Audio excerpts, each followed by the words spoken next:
یہ ایک چیز میں کلیئر کروں کہ یہ جو بات ہوئی نا کہ ڈپٹی کمشنر کی یا ڈپٹی کمشنر کے لیے آپ کو بھی پتہ ہے سب یہی ہلکے یہی بات کریں. آپ وہ ریٹائر ہو گئے ہیں ہمارے بھائی, لیکن یہ جو ڈی آر سیز کی بات ہوئی اسی پر ہماری فوکس تھا کہ جی ڈی آر سی اس وقت بن چکی تھی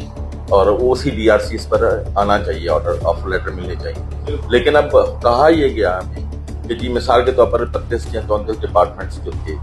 اس کے اندر جو ہے نا یہ ڈی آر سی بنی جناب, یہ 12 ڈپارٹمنٹ کی یا 15 ڈپارٹمنٹ کی, باقی ڈپارٹمنٹ کی ڈی آر سی سگنیچرز نہیں ہوئی.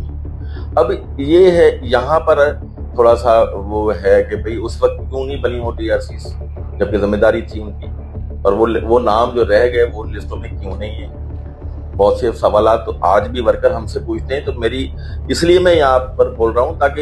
یہ پیپلز پارٹی کے میں ذمہ دار عہدیدار ہوں نا جناب, کل کو لوگوں کے خدشہ ذہنوں میں یہ بھی ہوگا کہ یار ڈاکٹر صاحب نے کہیں کر دیا یا کچھ, جیسے میکل صاحب نے میں نے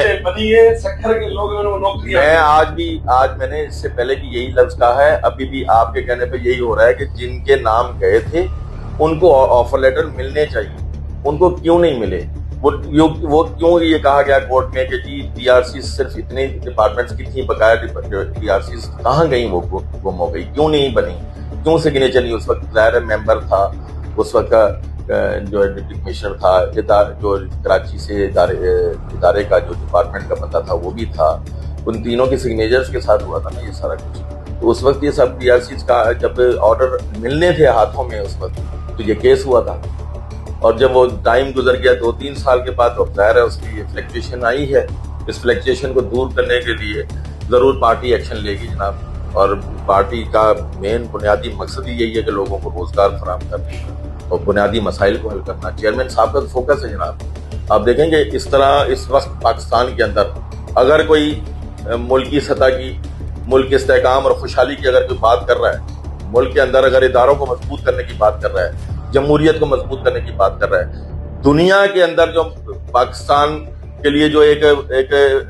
مقام تھا کہ جی پاکستان کے نام جو ہے وہ ایک ایسی لسٹوں میں گیا ہوا تھا جہاں پر ہمیں شرمندگی ہوتی تھی, آج اس نوجوان قیادت کی وجہ سے پاکستان اوپر آیا ہے. اس کی خارجہ, جب وہ خارجہ تھا, وزیر خارجہ تھا, تو آپ نے دیکھا کہ اس نے دنیا میں جا کے کیس لڑا تھا, پاکستان کا کیس لڑا. ابھی یہ جنگ ہوئی جب آپ کے سامنے کی بات ہے انڈیا اور پاکستان کی, اس کا میسج لے کر وہ پوری دنیا میں گیا اور لوگوں کو بتایا اس نے. اور وہ وہاں پر جب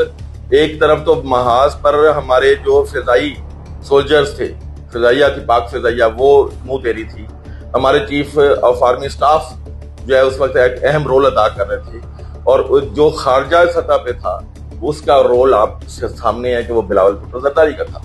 تو اس نے سفارتی محاذ پہ اس نے جنگ لڑی, زمینی محاذ پہ اس نے, ہماری فوج نے الحمدللہ, اللہ تعالیٰ ان کو اور ہمت دے کہ پاکستان کے استحکام اور مضبوطی کے لیے وہ اپنا کردار ادا کرتے رہیں. اور انشاءاللہ تعالیٰ مجھے یقین ہے کہ اگر آج بھی میں یہ ثابت کر رہا ہوں آپ کے سامنے, اس یقین سے کہہ رہا ہوں کہ آج محترمہ بے نظیر بھٹو کے بہادر فرزند کو اس ملک کا اقتدار دے دیا جائے تو یہ روزگار کے مسئلے, یہ انسانیت کے جو بنیادی مسئلے ہیں, پریشانیاں ہیں, یہ دور کر دے گا. ملک کے اندر صحیح جمہوریت کو نافذ کرنے والا اس وقت نوجوان ہمارا لیڈر بلاول بھٹو زرداری.